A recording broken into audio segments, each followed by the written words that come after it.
I must start by making an apology. Apparently, in my unending quest for self-importance, I said something that was not true to Sharna Oldman. I must have indicated to her that I was the director of the program that we're going to discuss here. And that's not true. I was the psychiatric consultant, and there was a good reason for that. We didn't want to be seen as a medical program, and we didn't want to be seen as treating medical diseases. I feel better. The reason that Sharna asked me to contribute to the book, Drugging Our Children,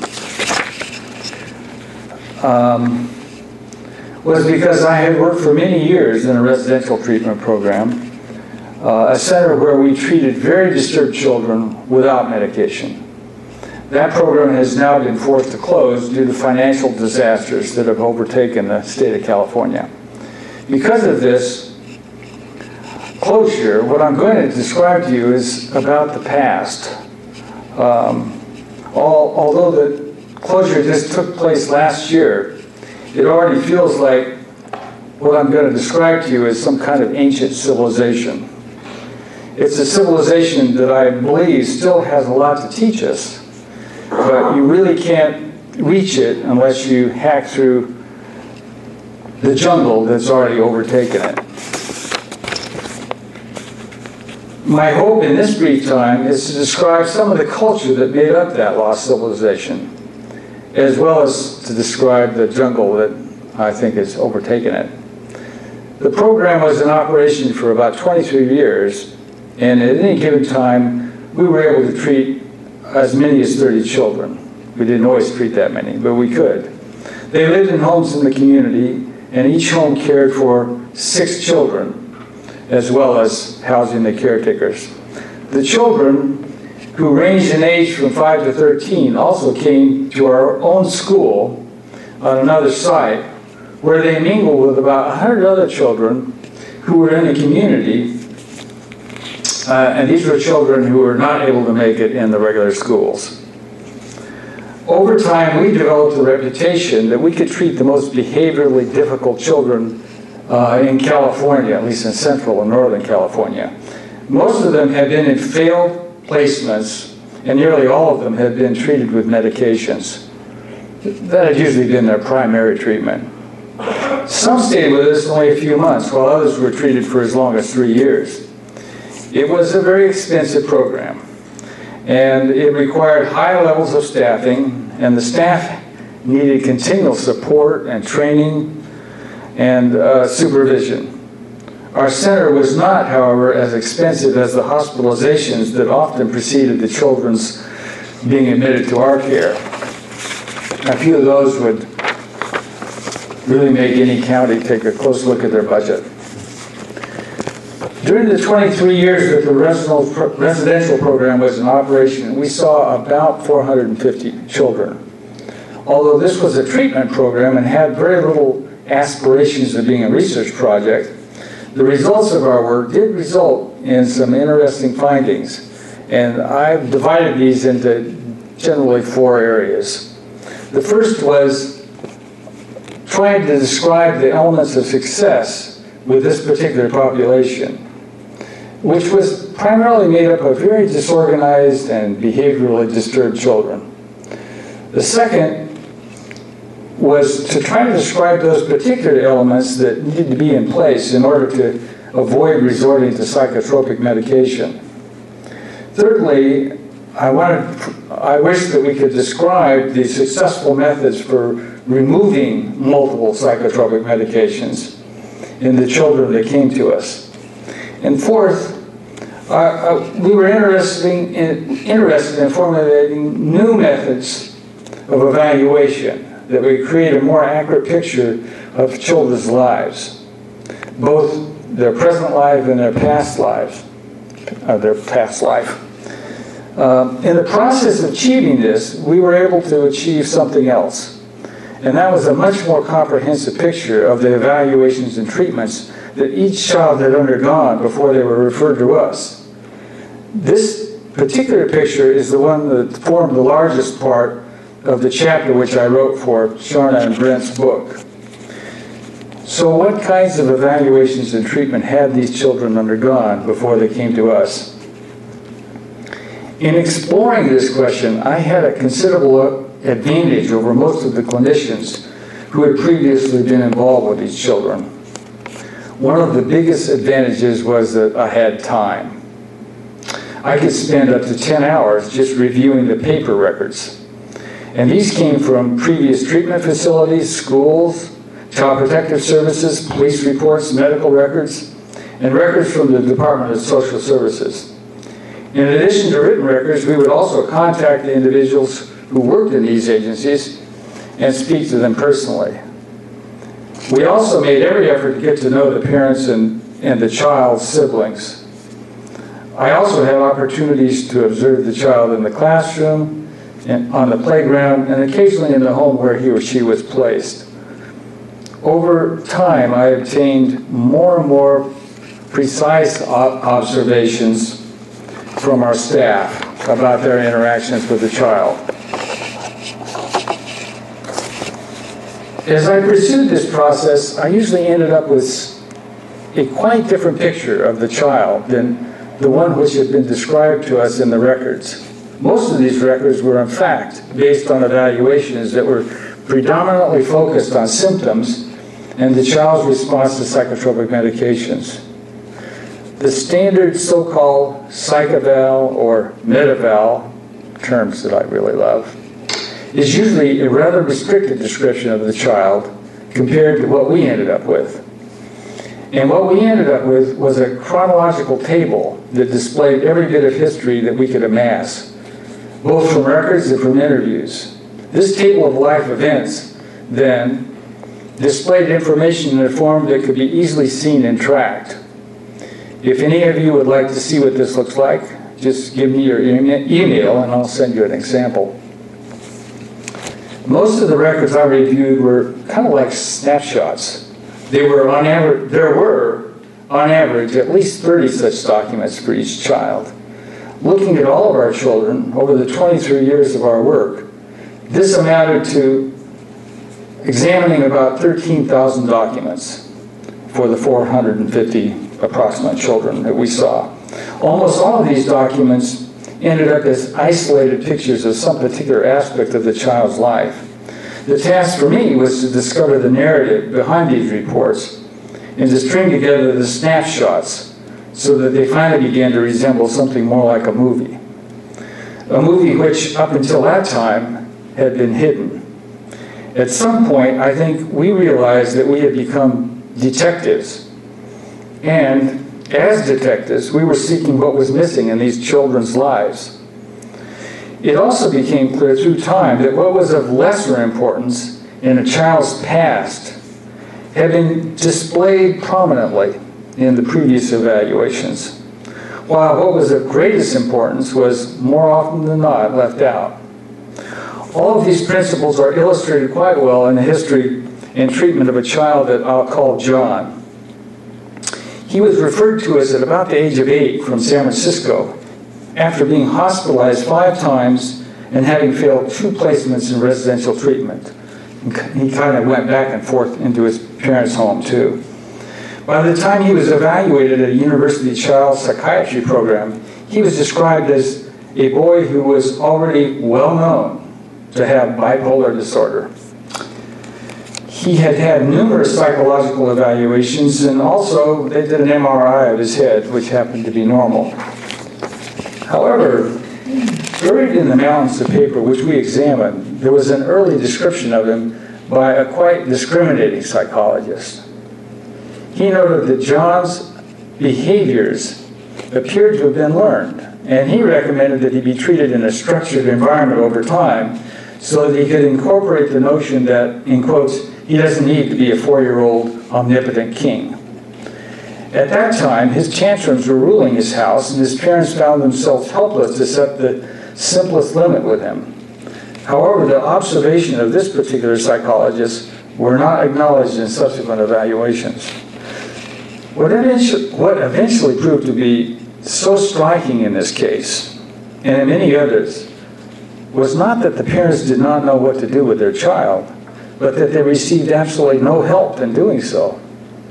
Instead, the behavior was labeled as a disease. It was concluded that he suffered from a brain disorder, and the parents were essentially told that there was little they themselves could do to help. Over the course of several years, attempts have been made to control him with just about every combination of psychotropic medication that could be imagined. When he came into our care, these included the following: lithium, trazodone, Tenex, Depakote, Seroquel, and Thorazine, all at the same time.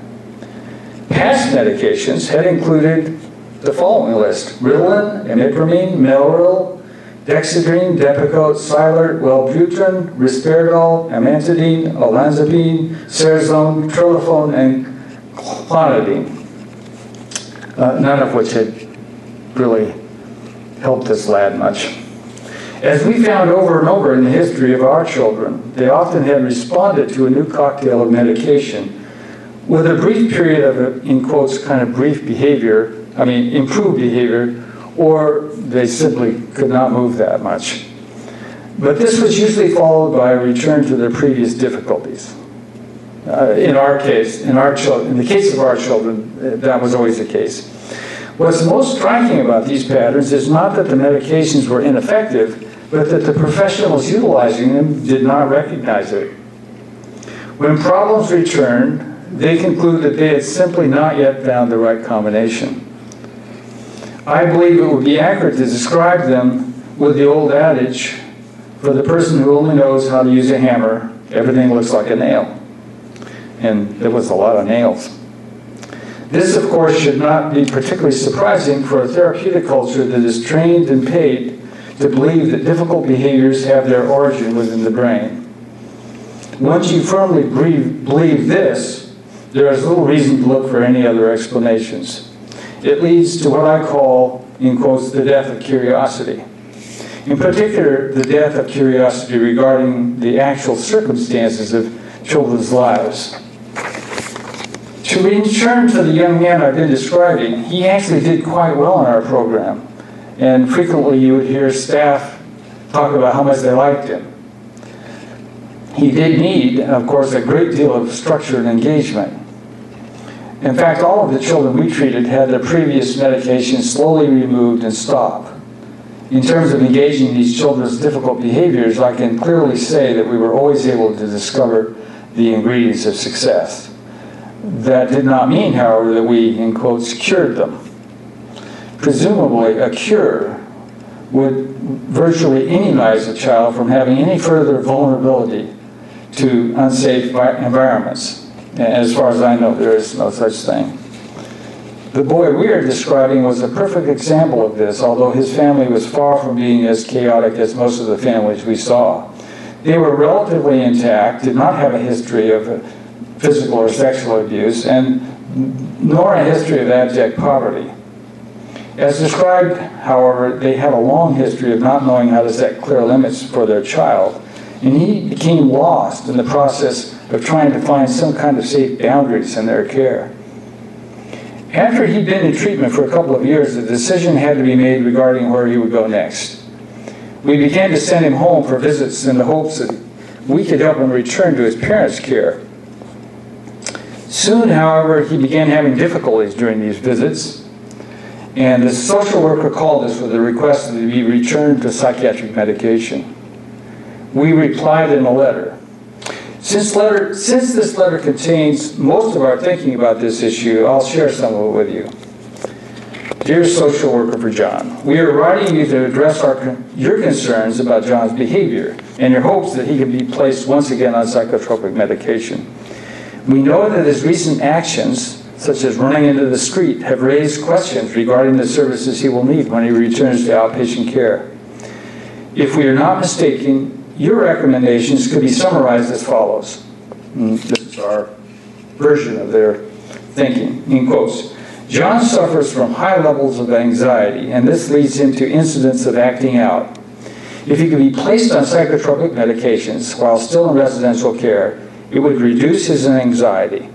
This in turn would allow him to make better use of our program, and he would then be in a better position to return to outpatient care and utilize therapy with his family. And then I said that our formulation of his difficulties is somewhat different, and we feel it important to briefly review. And this is what I said about that. Before entering our care, his problems were understood as the manifestation of a bipolar disorder. This was the basis of many of medication trials utilizing mood stabilizers and neuroleptics. We expressed considerable skepticism regarding this diagnosis when we first evaluated him. Our experiences with him, meantime, have only confirmed our original skepticism. In our opinion, the attempts to treat him as if he had a genetic biochemical disorder actually delayed addressing his real problems. It also led to a significant discrepancy between his physical appearance as an 8-year-old boy and his behavior, which was more like a 4-year-old boy who could become silly, oppositional, and bullying. The formulation that he suffered from a bipolar disorder also confirmed for his family their belief that their own interactions with John could have no significant effect on his moment-to-moment behavior. It's our impression that what may have started out as a poor temperamental fit between John and his parents ultimately led to a pattern where they gave up even the thought of engaging his disorganized behavior. This behavior was, in our opinion, an attempt on his part to elicit safety and containment from his parents. We feel that all of John's experiences of anxiety have been part of this larger pattern. And this ingrained pattern has overridden all attempts to suppress it with psychotropic medications.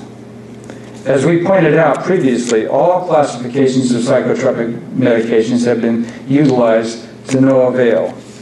And I ended the letter this way. In summary, the two ingredients we have found most useful in working with John have been, first, a strong relationship with adults who we trust and who project a sense of ease and authority in their interactions with him. Secondly, the ability of adults to actively engage him at the point that he starts getting disorganized. These ingredients have allowed John to become one of the most successful students in his class in our school. Nevertheless, he is still vulnerable when faced with significant changes in caretakers and peers, and he's very sensitive to any possible changes in his placement. And then I signed a letter from all of the main people who were involved in this program. Thanks to this letter and further contacts with the placement agency, we were able to avoid a return to psychotropic medication. Instead, we increased our contact with the family, and we were able to help them find new ways of managing him and engaging him. We also made visits to potential schools that he could attend when he left our program. All of these proved to be successful ingredients to his eventual return to his family and the community. Nevertheless, he was not typical of the much larger number of children that we treated, most of whom came from very abusive, neglectful, and disorganized backgrounds. In the chapter I wrote for the book, Drugging Our Children, I listed a number of what I called conceptual deficits, which I encountered over and over in the evaluations that had previously been done on the children we served. These deficits were particularly evident for children I mentioned above, who came from us from such disorganized backgrounds. And these were the deficits that I listed. First, the neglect of curiosity. Second, the fear of blaming parents. Third, the demise of what I called empathic imagination. And fourth, the attribution of identity through diagnosis. When I speak of the demise of empathic imagination, I'm speaking of the failure to imagine what certain experiences of neglect and abuse might actually be like for a child. Our current treatment culture, not to mention our larger culture, has devised all sorts of ways to destroy any real seeing and feeling, so that we're spared the pain of such imagination. A serious consequence is the destruction of what I would call ethical action and planning. The most painful example of this failure was the inability of agencies and clinicians to identify settings that were manifestly safe for the child. Manifestly unsafe for the child, sorry.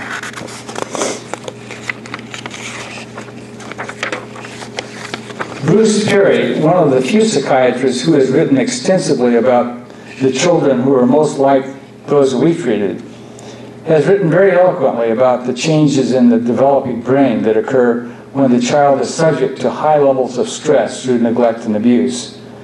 Here is a passage that he wrote about safety, in quotes. If we want a kinder, more caring society, people need more experiences and places in which they feel safe. If we want to be kind to others or have others respond with empathy toward us, we need to minimize unpredictable and highly tense situations and maximize our ability to deal with ordinary stress. To encourage compassionate action, we need to create conditions and emotional states conducive to it. And to do this in the long term, we need to nurture mothers so that they can help their babies effectively develop the capacity to modulate stress.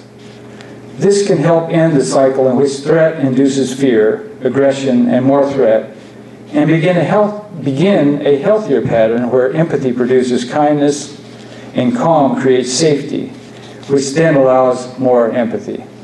The end of that quote. In almost all the children who came into our care, there was a manifest lack of safety, particularly in their first 3 years of life. Sometimes this was of such severity that the child was in a state of continual activation, just waiting for the next attack and continuously evaluating the environment as threatening. We had one girl who came to us in this state, and she would just walk into the classroom and attack the first person she saw. Yet through time and engaging her, she became much less fearful, and she developed some real relationships with the staff and a great deal more emotional stability. Years later, not too long ago, long after she left our program, she returned to let us know how our staff members had actually changed her life. Another boy, Ray, found endless ingenious ways to alienate anyone who tried to get close to him. We had a special classroom for children who could not manage themselves in the regular class, even though the regular class was very heavily staffed with, like there was 4 or 5 staff for 12 children. But this boy was beyond even that, and he would spend the greater part of his school year in this special class. Yet during this same time, he was also becoming more and more attached to his therapist. One day, he called for her after he had spent most of the day in the special class. He told her, in quotes, "My life sucks, and it seems that I will just end up being a miserable little bastard, and no one will ever like me." End of his quote. From this point onwards, however, he began to share more in his sessions. And interestingly, he made very specific and clear distinctions between the people he found that were really kind and the ones that he didn't like so well. Previously, he had not done this at all. Over time, he began to shift his behavior in all the other settings. And by the time he left us for a foster home, he was a boy who was looked up to by the other kids as having, in quotes, made it. Relationship had changed him. When he first came to us, he was on a mood stabilizer, a stimulant, and an antipsychotic. These, as well as a number of other psychotropic medications, had not helped him. The safety of our setting and his relationship with his therapist, as well as with the other staff members, did help him. In Charna's chapter in the book, Drugging Our Children, she talks about the building blocks of children's mental health. And at one point she quotes Yuri Brofenbrenner, who himself distilled some ingredients he thought were necessary for healthy child development. He concluded that one of the most critical ingredients was, in quotes, the enduring, irrational involvement of 1 or 2 adults. In short, someone has to be crazy about that kid. End of quotes. In 1972, Bruno Bettelheim commented on this ingredient when he wrote a book about residential treatment of children and he titled it, "When Love Is Not Enough." He pointed out that in order for love to be effective, the child must also have safety and structure. And now, 40 years after Bettelheim's book was published, I think we have all the scientific evidence we need to back up what grandmothers have been trying to tell us all along. And that is that love actually is the big deal. If you combine it with safety and structure, then it becomes the essential ingredient in, if you will, the chemistry of the child's life. Thanks.